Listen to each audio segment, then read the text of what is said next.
Hello and welcome to ICANN Media. We are coming to you from beautiful Vancouver, British Columbia. We are just outside of Canada Place where a huge conference is going on called Globe 2014.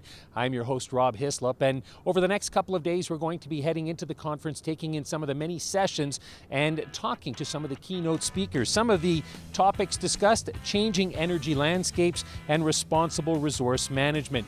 Now, there are over 250 plus speakers, world leaders in their industry, talking here over the next 3 days. 50 plus countries are represented, and there are over 300 exhibitors at the trade show. We are going to give you a taste of what Globe 2014 has in store.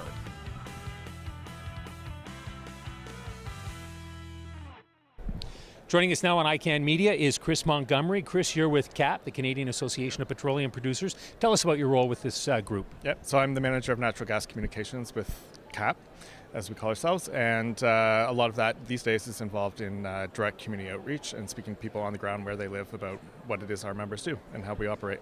And what is it that your members do and how do you operate? So CAP represents companies that produce 90% of Canada's natural gas and oil, and we advocate on their behalf. We communicate with the public about industry, how it operates, concerns that people have themselves, and we also advocate with government on their behalf. So we've heard a lot at this conference about industry having to get out into the public and explain the process and all that sort of thing. Is that part of your role?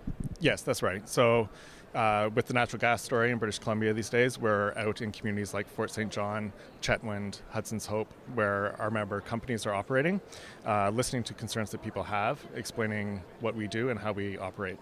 So how does it work for you then? So you're at the front lines basically of trying to communicate with the public as to the good things, the positive sides of the industry. So often the public has an opinion, but often it's not an informed opinion.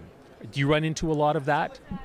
No, I think generally people that are here, for example, at Globe and elsewhere, where we do similar kinds of events, people have an understanding of the industry, and they are open to a conversation, and they want to have that conversation, and it's generally informed.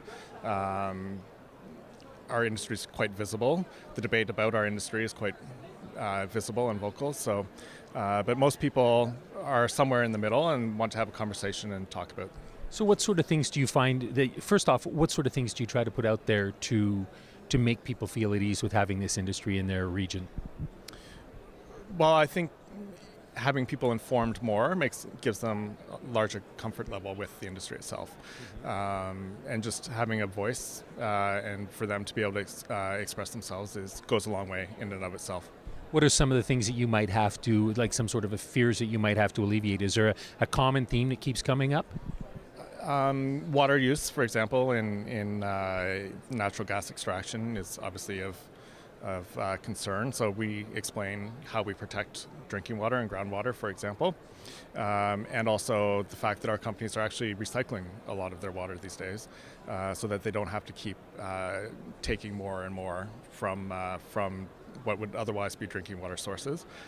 Companies are also starting to use non-potable water as they're able to gain access to those sources. So water that's much more saline, as we would say in industry, but contains a lot more particles, and that would never be able to be used for drinking water in the first place. Is it getting easier to talk about the benefits of your industry? Yes, and with natural gas, it's obviously a clean burning fuel. It's 50% cleaner burning than coals, and that brings with it a lot of advantages that people who are concerned about climate change, for example, it makes them realize that it is an alternate to other fuel sources that are out there that has its advantages for the climate. Now, this is just a random thing here.